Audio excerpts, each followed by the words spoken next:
బెత్లెహేములో సందడి, పశుల పాకలో సందడి, శ్రీయేసు పుట్టాడని, మహారాజు పుట్టాడని. బెత్లెహేములో సందడి, పశుల పాకలో సందడి, శ్రీయేసు పుట్టాడని, మహారాజు పుట్టాడని. బెత్లెహేములో సందడి.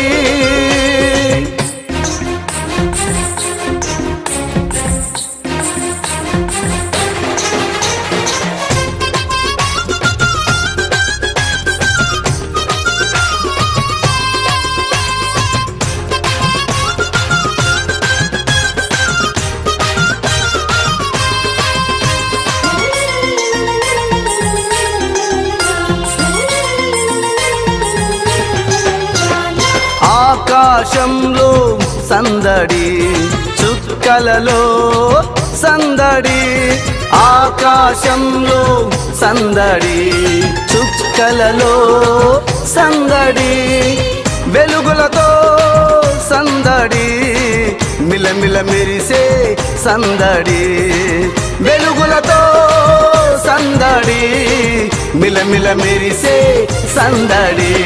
బెత్లెహేములో సందడి, పశుల పాకలో సందడి, శ్రీయేసు పుట్టాడని, మహారాజు పుట్టాడని.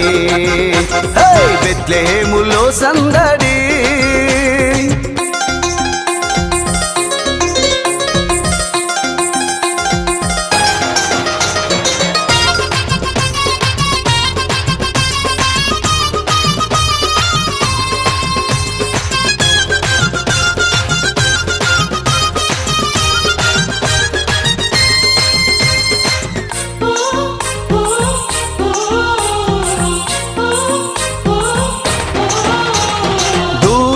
పాటలతో సందడి, సమాధాన వార్తతో సందడి, దూతల పాటలతో సందడి, సమాధాన వార్తతో సందడి, గొల్లల పరుగులతో సందడి, క్రిస్మస్ పాటలతో సందడి, గొల్లల పరుగులతో సందడి, క్రిస్మస్ పాటలతో సందడి. బెత్లెహేములో సందడి, పశుల పాకలో సందడి, శ్రీయేసు పుట్టాడని, మహారాజు పుట్టాడని. బెత్లెహేములో సందడి.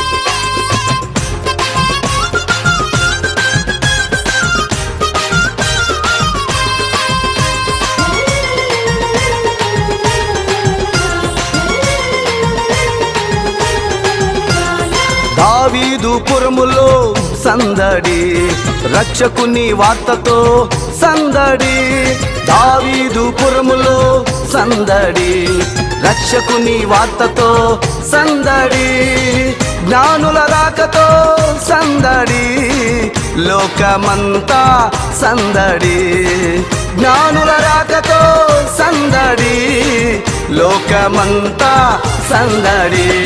బెత్లెహేములో సందడి, పశుల పాకలో సందడి, శ్రీయేసు పుట్టాడని, మహారాజు పుట్టాడని. బెత్లెహేములో సందడి, పశుల పాకలో సందడి, శ్రీయేసు పుట్టాడని, మహారాజు పుట్టాడని. బెత్లెహేములో సందడి. Jesus gospel ministries, Jesus preachers association ఆధ్వర్యంలో నిర్వహించబడుతున్నటువంటి క్రీస్తు ప్రేమ సహవాసం అనే ఈ ఆధ్యాత్మిక కార్యక్రమానికి మీ అందరికీ స్వాగతం. ఇప్పుడు రెవరెండ్ పాస్టర్ మైనంపాటి యేసురత్నం గారు మనకు దైవ సందేశాన్ని అందిస్తారు.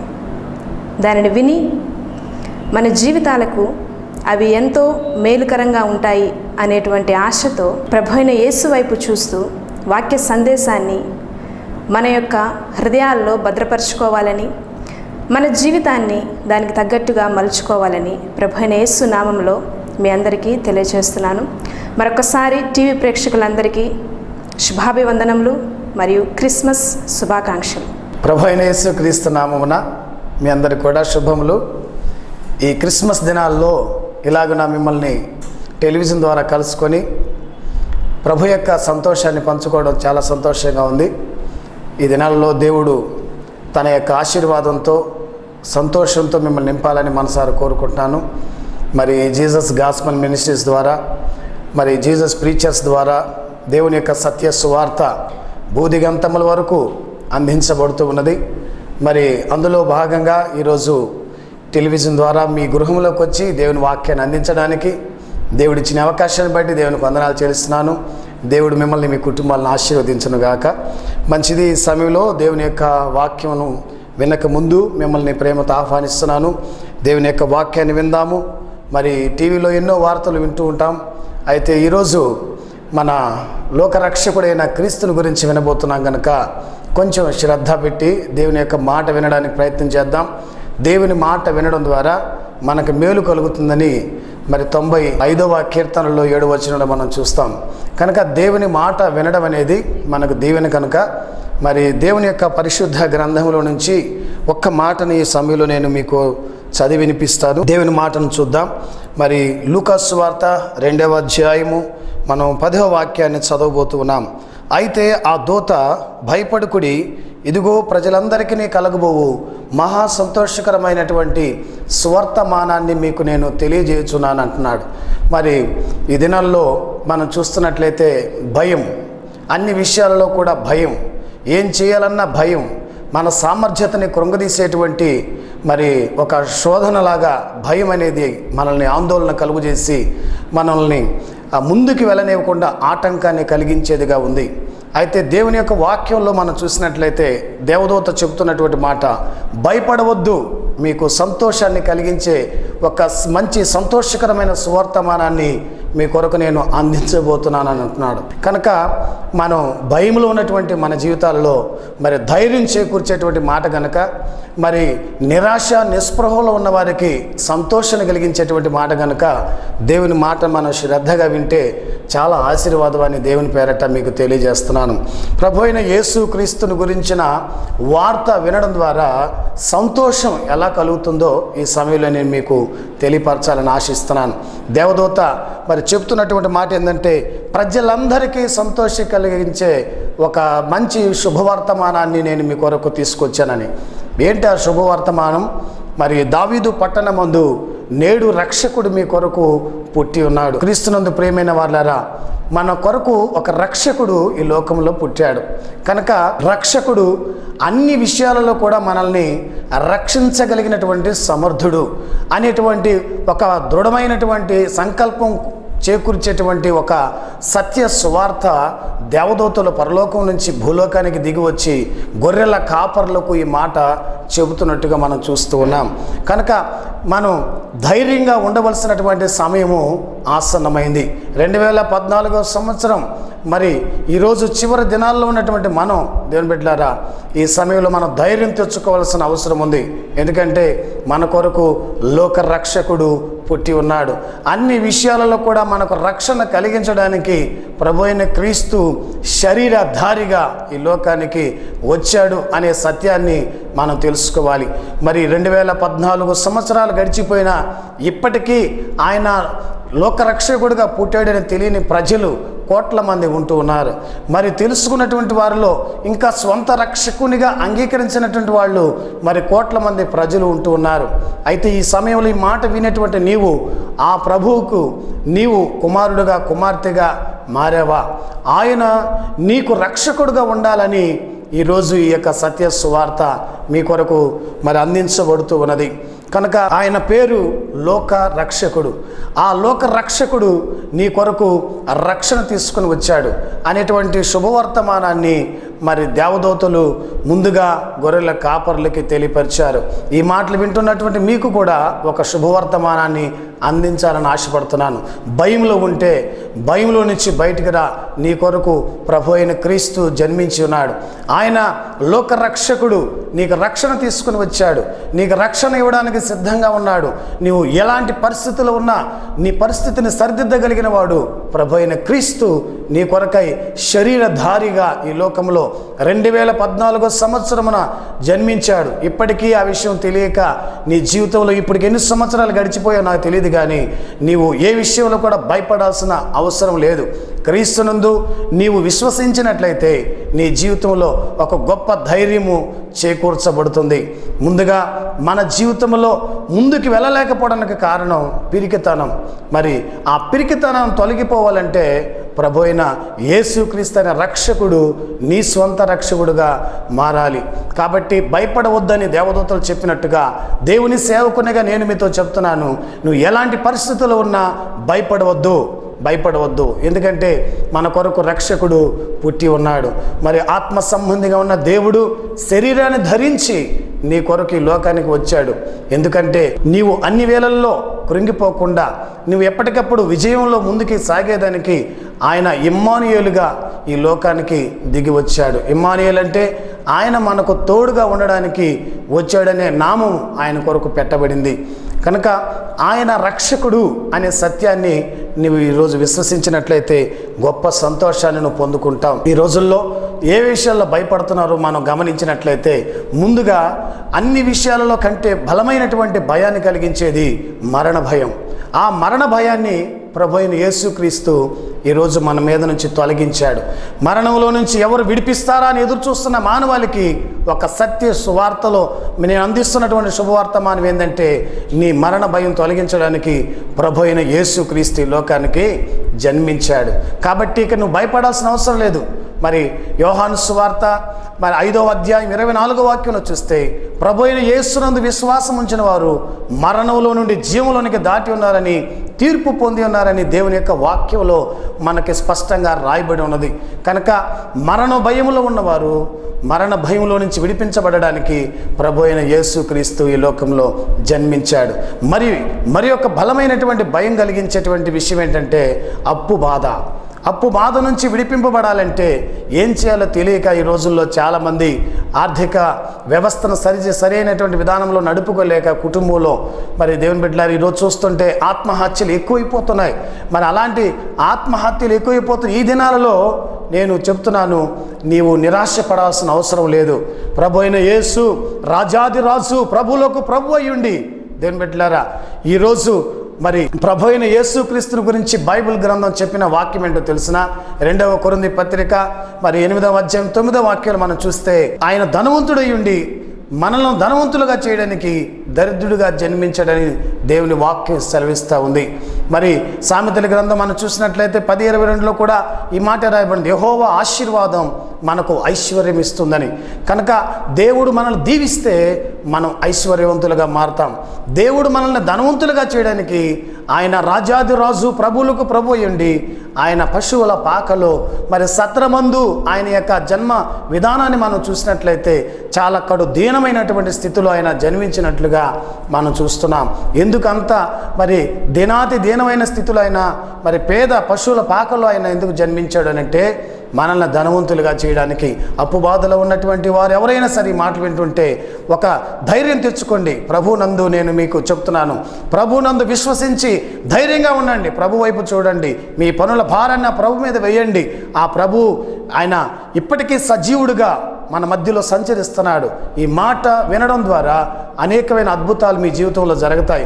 ఈ మాటను మీరు విశ్వసించడం ద్వారా దేవుడు నీ జీవితంలో ఆశ్చర్యకరుడుగా, అద్భుతకరుడుగా, గొప్ప దేవుడుగా నీ జీవితంలో ఆయన గొప్ప మహిమను బయలుపరచుకోవడానికి సిద్ధంగా ఉన్నాడు. ఆయన నేను మృతుడునైతిని కానీ ఇదిగో యుగ యుగములు సజీవుడనని ప్రభు సెలవిస్తున్నాడు. ప్రభు స్వరం వినబడుతుంది ఇప్పటికి కూడా. ఆయనను విశ్వసిస్తే దేవుని బిడ్డలారా ఈ జీవితంలో ఉన్న నిరాశ తొలగిపోతుంది, అప్పుబాధ తొలగిపోతుంది. నీ జీవితంలో నువ్వు ఏదైతే ఆశిస్తున్నావో అది నువ్వు సంపాదించుకునే దానికి ఆ దేవుని యొక్క దీవెనలు నీ మీద మెండుగా అనుగ్రహింపబడతాయి. ఆ ప్రభు దీవెనలు నీవు కావాలని ఆశిస్తే నువ్వు చేయవలసిందల్లా ఏమీ లేదు, ప్రభు అయిన యేసుక్రీస్తుని నీ స్వంత రక్షకునిగా అంగీకరించడానికి ఇష్టపడితే చాలు. ఆయన నీ జీవితంలో ఉండడానికి నువ్వు కోరుకుంటే చాలు. నీలో ఉండేటువంటి పాపము బయటికి వెళ్ళిపోతుంది. చాలామంది అనుకుంటున్నారు, నేను అనేక పాపాలలో ఉన్నాను, ఈ పాపంలో నుంచి నేను ఎలా బయటికి రాగలను, ఈ పాపాలు నన్ను దేవుని కాడికి వెళ్ళనివ్వు, ఇంత ఘోర పాపిని నన్ను ఆ ప్రభు చేర్చుకుంటాడానని. దేవుని బిడ్డలారా, ఇంకొక సత్య సువార్త నేను 3వ మాట చెప్తున్నాను. ప్రభు అయిన యేసుక్రీస్తు జన్మించింది పాపుల కొరకు. ప్రభు అయిన యేసుక్రీస్తు ఈ లోకంలో జన్మించినటువంటి ముఖ్య ఉద్దేశం మనం చూసినట్లయితే దేవుని బిడ్డలారా, తిమోతి పత్రిక 1వ అధ్యాయం 15వ వాక్యంలో కూడా రాయబడింది, పాపులను రక్షించుటకు క్రీస్తు యేసు ఈ లోకానికి వచ్చెను అనే మాట మనం చూస్తున్నాం. మత్తయి సువార్తలో కూడా మనం చూసినట్లయితే 1వ అధ్యాయము 21వ వచనంలో తమ ప్రజలను వారి పాపముల నుండి రక్షించుట కొరకు ఈ లోకానికి ఆ ప్రభు అయిన క్రీస్తు జన్మించాడు. అందుకే ఆయనకు యేసు అనే పేరు పెట్టబడింది. యేసు అంటే రక్షకుడని, క్రీస్తు అంటే అభిషక్తుడని. రక్షకుడైన అభిషక్తుడు ఆ ప్రభు అయిన క్రీస్తు. ఆయనను విశ్వసిస్తే ఆయన చేయలేని కార్యం అంటూ ఏది కూడా లేదు. కనుక ఆయన యందు విశ్వాసం ఉంచినటువంటి నీవు భయపడాల్సిన అవసరము లేదు. కనుక ప్రభునందు విశ్వసించి ఈ సమయంలో ఈ వాక్యం వినేటప్పుడే, ప్రభువా నా పరిస్థితి నీకు తెలుసు నాయన, దయతో నన్ను అంగీకరించి నా స్థితిని నీవు మార్చు నాయనని ప్రార్థిస్తే నీ జీవితంలో అద్భుతం చేయడానికి ఆ ప్రభు అయిన క్రీస్తు మన మధ్యలో, ఈ మాట వినేటప్పుడే ఆయన మన మధ్యలో ఈ మాట నీ జీవితంలో జరిగించాలని ఆశతో ఎదురు చూస్తున్నాడు. నశించిన దానిని వెదకి రక్షించడానికి ప్రభు అయిన యేసుక్రీస్తు ఈ లోకంలో సంచరిస్తూ ఉన్నాడు. రక్షించబడిన వారిని దీవించడానికి ఆయన కునుకగా నిద్రపోక ఆయన కాపలా కాస్తూ ఆయన తన ప్రజలను ఆశీర్వదించాలని ఆశపడుతున్నాడు. ఆయన నిన్ను తలగా ఉంచాలని కోరుకుంటున్నాడు, నిన్ను అభివృద్ధి చేయాలని ఆశపడుతున్నాడు, నిన్ను గొప్పగా చేయాలని ఆశపడుతున్నాడు, పైనున్న వారిగా చేయాలని ఆశపడుతున్నాడు. నిరాశపడవద్దు, భయపడవద్దు. ప్రభు నీ పక్షాన ఉన్నాడు. ఈ యొక్క సమస్యల్లో నుంచి ఎలా బయటపడాలా, నేను ఏం చేయలేను, చచ్చిపోదాం అనుకుంటున్నావేమో, నువ్వు అలా చేయాల్సిన అవసరం లేదు. నీ జీవితం వదులుకున్నావు కదా, ఈ క్షణంలో ఆ ప్రభువుని స్వంత రక్షకునిగా అంగీకరించు. ఈ సంవత్సర చివరి రోజుల్లో ఉన్నటువంటి నీవు అనేక ఒత్తిడిలో ఉన్నావని నాకు తెలుసు. దేవుని బిడ్డలారా, దేవుని ఆత్మ నీతో మాట్లాడుతూ ఉంది. పరిశుద్ధాత్మ దేవుడు నిన్ను ప్రేరేపిస్తున్నాడు. రా, భయపడాల్సిన అవసరం లేదు. ప్రభు నీ పక్షాన ఉన్నాడు. ధైర్యం తెచ్చుకో. నీ స్థితిని మార్చగలిగిన వాడు, నీ జీవితాన్ని ఆశ్చర్యకరంగా మార్చడానికి ఆయన ఆశ్చర్యకరుడిగా జన్మించాడని యెషయా గ్రంథం 9వ అధ్యాయంలో మనం చూస్తాం. ఆయన పేరు ఆశ్చర్యకరుడు, ఆయన పేరు అద్భుతకరుడు, ఆయన పేరు సమాధానకర్త అయినటువంటి అధిపతి, ఆయన బలవంతుడైనటువంటి దేవుడు.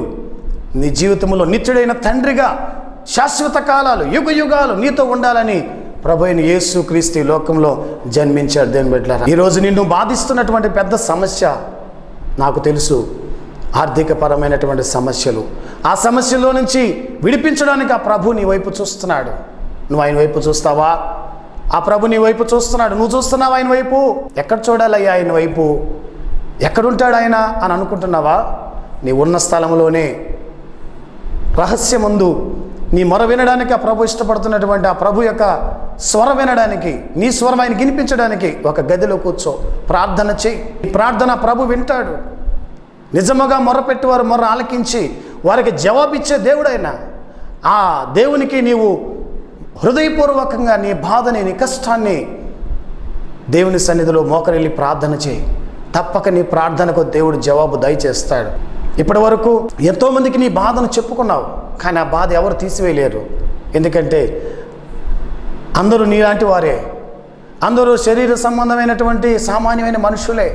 వారు ఒకరి మీద ఆధారపడేవారే. వారు చేయగలిగినవి కొంతవరకే ఉంటాయి. కానీ దేవునికి అసాధ్యమైనది ఏది కూడా లేదు. దేవునికి అసాధ్యమైనది ఏదీ లేదు. ఆయన వైపు చూడు. ఆయన వైపు చూస్తే నీ జీవితంలో అద్భుతాలు జరుగుతాయి. నీ విశ్వాసాన్ని కొనసాగించడానికి ఆ యేసు వైపు చూడు. విశ్వాసానికి కర్త అయిన యేసు వైపు చూస్తూ నీ పరుగులో ఓపికతో పరిగెత్తడం నేర్చుకో. తప్పక నీ జీవితంలో అనేకమైన అద్భుతాలు జరిగిస్తాడు. ప్రభు అంటున్నాడు, నువ్వు నమ్మినట్లయితే దేవుని మహిమను చూస్తావు.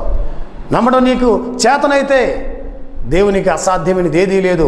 ఆయనని కార్యాలు చేయడానికి సిద్ధంగా ఉన్నాడు. ప్రభు అంటున్నాడు, నన్ను నమ్మిన వారు నాకంటే గొప్ప కార్యాలు చేస్తాడని. నువ్వే గొప్ప కార్యాలు చేసే స్థితిలో ఉన్నటువంటి అధికారాన్ని పొందిన మనం భయపడాల్సిన అవసరం లేదు, దిగులు పడాల్సిన అవసరం లేదు, కృంగిపోవాల్సిన అవసరం లేదు. మన ప్రభు సజీవుడు, మన ప్రభు మన పక్షాన ఉన్నాడు. మన జీవితాల్లో అద్భుతాలు చేయాలని ఆ దేవుడు ఇష్టపడుతున్నాడు. రా, ప్రభు నిన్ను దీవిస్తాడు. ప్రార్థన చేసుకుందాం. దేవుడు నీ కొరకు ఈ సమయంలో నేను ప్రార్థించడానికి ప్రేరేపించబడుతున్నాను. తప్పక దేవుడు నీ జీవితంలో అద్భుతాలు జరిగిస్తాడు. ప్రార్థన నీ కొరకు నేను చేస్తాను. దేవుడు నీ యొక్క సంఖ్యలను విడిపిస్తాడు, పాపపు సంఖ్యలు విడిపిస్తాడు, అప్పు బాధ విడిపిస్తాడు. నీ భయము, ఆందోళన, మరణకరమైనటువంటి వ్యాధి, రోగం తొలగించి నీకు ఆరోగ్యవంతమైన జీవితాన్ని ప్రసాదిస్తాడు. అలాగే గ్రంథం 4వ అధ్యాయం 2వ వచనంలో మనం చూస్తే మన కొరకు నీతి సూర్యుడు ఉదయిస్తాడు. ఆయన యందు భయభక్తులు కలిగిన వారి కొరకు నీతి సూర్యుడు ఉదయిస్తాడు. ఆయన ఏం చేస్తాడో తెలుసా? ఆయన దగ్గరకు వచ్చే వారందరినీ ఆయన రెక్కల చాటుకు చేర్చుకొని ఆయన రెక్కల నీడలో ఉన్నటువంటి ఆరోగ్యాన్ని, క్షేమాన్ని నీకు దయచేస్తాడు. కనుక భయపడవద్దు, మరణం వస్తుందని భయపడవద్దు, అప్పు బాధలోంచి చెట్టపోవాలని విడిపించబడాలని భయపడవద్దు. దేవుని బిడ్డలారా, నీ యొక్క పరిస్థితులు ఎలా ఉన్నప్పటికీ కూడా నీ జీవితంలో సర్దిద్ది నిన్ను చక్కబెట్టి ఆశీర్వదించగలిగిన వాడని ప్రభు పేరట నేను మీకు మనవి చేస్తున్నాను. దేవుని బిడ్డలారా, పాపం నుంచి విడిపించేవాడు, వ్యాధి నుంచి విడిపించేవాడు, నీ అపవాదు నుంచి విడిపించేవాడు ప్రభు అయిన క్రీస్తు నీకు సమీపంగా ఉన్నాడు. ఆయన శరీరధారిగా దిగి వచ్చాడు. అదే ఈ శుభవర్తమానం. దేవదూత చెబుతున్నటువంటి శుభవర్తమానం ఏంటో తెలుసా? మీ అందరి కొరకు ఆ పరమును విడిచి ఆ దేవుడు మీ దగ్గరికి వచ్చాడు, మీతో ఉండడానికి వచ్చాడు, మీలో ఉండడానికి వచ్చాడు, మీకు తోడుగా ఉండడానికి వచ్చాడు, మిమ్మల్ని ఆశీర్వదించడానికి వచ్చాడు. ఆయన ఉండగా మీకు ఎలాంటి బాధ, చింత అవసరం లేదు. కాబట్టి సంతోషంగా ఉండండి, ఆనందంగా ఉండండి అని దేవదూత వచ్చి మనతో మాట్లాడుతున్నారు. దేవుని బిడ్డలారా, ఆ రోజు గాబ్రియేలు దూత మాట్లాడారు, ఈరోజు దైవ సేవకునిగా నేను మీతో మాట్లాడుతున్నాను. దేవుడు మిమ్మల్ని దీవిస్తాడు. ప్రార్థన చేసుకుందామా? ఈ సమయంలో తల వంచండి, మీ కొరకు నేను ప్రార్థన చేస్తాను. నాతో కూడా ఈ ప్రార్థనలో ఏకీభవించండి. తప్పక మీకున్న ప్రతి సమస్యను విడిపించి దేవుడు తప్పక మీ జీవితంలో అద్భుతాలు జరిగిస్తాడు. దేవుడు ఆయన ఆశీర్వాదం మీరు పొందినట్లు మీ కొరకు నేను ప్రార్థన చేస్తాను. కళ్ళు మూసుకొని ప్రార్థన చేద్దాం. పరిశుద్ధుడా, కృపగల తండ్రి, ప్రేమగల దేవా, మీకు వందనాలు చెల్లిస్తున్నా. ఈ సమయంలో నాయన ఎంతమంది ఈ మాటలు విన్నారో ప్రభువా, ఎంతమంది ఈ సమయంలో నీ మాటలు అయ్యా విశ్వసించారో తండ్రి, ఎంతమంది కష్టాల్లో ఉన్నారో, బాధల్లో ఉన్నారు, ఇరుకుల్లో ఉన్నారు, ఇబ్బందుల్లో ఉన్నారు, భయంతో, ఆందోళనతో, దిగులుతో ఉన్నారో ప్రభువా, వారి జీవితాలలో ఒక గొప్ప కార్యం జరిగించండి నాయన, ఒక అద్భుతం జరిగించండి తండ్రి. ఈ సమయంలో నీ శక్తి, మీ ప్రభావాన్ని వారిలోనికి పంపించండి ప్రభువా. వారిలో వేధిస్తున్నటువంటి నిరాశను తొలగించండి నాయన. వారిని బాధిస్తున్నటువంటి బాధలు నాయన తొలగించండి తండ్రి. నీవే కనికరించు నాయన. వారి శరీర సంబంధమైనటువంటి రుగ్మతల్లో ఉన్నట్లయితే మీ గాయపడిన సంతో ముట్టి వారిని స్వస్థపరచండి నాయన. నీతి సూర్యుడైన మీ పరిశుద్ధ రెక్కల నీడలో నీ బిడ్డను భద్రపరచు నాయన. నీవే స్వస్థపరచండి, ఆరోగ్యం ఇవ్వండి నాయన. అప్పు బాధలతో కృంగిపోతున్నట్లయితే వారిని ఇప్పుడే మీరు దర్శించి తండ్రి, వారిని మీ వాక్యములు సెలవించిన ప్రకారం మమ్మల్ని ధనవంతులను చేయడానికే కదా ప్రభువా నువ్వు దరిద్రుడిగా జన్మించావు. నీ వాగ్దానాన్ని నమ్ముతున్నానయ్యా. వారి జీవితంలో అద్భుతాలు జరిగించి ఐశ్వర్యవంతులుగా మార్చండి నాయన. నీకు వందనాలు. యెహోవా ఆశీర్వాదం ఐశ్వర్యం ఇచ్చిన నీ వాక్యములో సెలవించుచున్నది. నీవు ఆశీర్వదిస్తేనే నీ బిడ్డల జీవితాలలో ఐశ్వర్యం కలుగుతుంది నాయన. సహాయం చేయండి, ఆదరించండి, పాప భారములోంచి తొలగించి వారికి శ్రేష్టమైన నీ పరిశుద్ధమైన అమూల్యమైన మార్గాలలో నీ బిడ్డల్ని నడిపించమని ప్రార్థిస్తున్నాం. ప్రభువా నీకు స్తోత్రం. ఆశ్చర్యకరుడా నీకే వందనాలు. నీవు మా ప్రార్థన ఆలకించినందుకు స్తోత్రాలు. ఈ సమయంలో ఈ మాటలు విన్నందుకు స్తోత్రాలు. ఈ యొక్క ప్రార్థనకు మీరు ప్రతిఫలం దయచేసినందుకు స్తోత్రాలు. ఈ పరిచర్యను దీవించి నీ మహిమార్థమై ఆశీర్వాదకరంగా నడిపించి సహాయం చేయమని యేసు క్రీస్తు పరిశుద్ధ నామమున ప్రార్థించి స్తుతించి వేడుచున్నాం తండ్రి. ఆమేన్, ఆమేన్. క్రీస్తునందు ప్రియమైన వారలారా, ఇంకా మీకు ఈ కొద్ది సమయంలో అన్ని వివరాలు మీకు చెప్పలేము, కానీ మీరు మమ్మల్ని సంప్రదించినట్లయితే మీ ఆత్మీయ ఎదుగుదలకు, మీ యొక్క వ్యక్తిగత అవసరతల కొరకు మేము సహకరించగలమని ప్రభు పేరిట మీకు తెలియపరుస్తున్నాం. దయచేసి మా ఫోన్ నెంబర్స్ని కాంటాక్ట్ చేయండి. తప్పక మీ కొరకు ప్రార్థిస్తాం. మీ యొక్క ఆత్మీయ జీవితంలో ఎదుగుదలకి సలహాలు సంప్రదింపులకి తప్పక మీకు అందుబాటులో ఉంటాం. దేవుడు మిమ్మల్ని సమృద్ధిగా దీవించి అనేకులకు ఆశీర్వాదకరంగా ఉంచాలని ప్రభు పేరిట మనవి చేస్తున్నాం. ఈ పరిచర్య మరి ఇదే సమయానికి మరలా ఇదే వారంలో మరలా కలుసుకుందాం. దేవుడు మిమ్మల్ని అప్పటి వరకు ఆశీర్వదించునుగాక. ఆశీర్వాదం తీసుకుందాం. పరమ తండ్రి అయిన దేవుని ప్రేమ, మన ప్రభు అయిన యేసుక్రీస్తు కృప, పరిశుద్ధాత్మ దేవుని అన్యోన్య సహవాసం, సమాధానం, కాపుదల ఇప్పుడు ఎల్లప్పుడు సదాకాలం ఈ మాటలు వింటున్న ప్రతి ఒక్కరి జీవితాలు, వారి కుటుంబాలను ఆశీర్వాదం, సమృద్ధి, మెండైన దీవులను అనుగ్రహించి నడిపించి వర్ధల్లా చేయను గాక. Amen. Amen. God bless you all. దైవ సందేశాన్ని విన్నారు కదా. ఈ సందేశం మీ అందరి ఆత్మీయ జీవితాలకు మేలుకరంగా ఉంటుందని ఆశిస్తున్నాను. మీ ప్రార్థన అవసరతలు ఏదైనా ఉన్నట్లయితే మీ సందేహాలకు అవసరతలకు మమ్మల్ని సంప్రదించండి. మా address pastor Mainampati Yesuratnam, Ambedkar Nagar, Tummalapenta road, Kavali. Contact numbers 9908771179 మరియు 9490280079. God bless you all.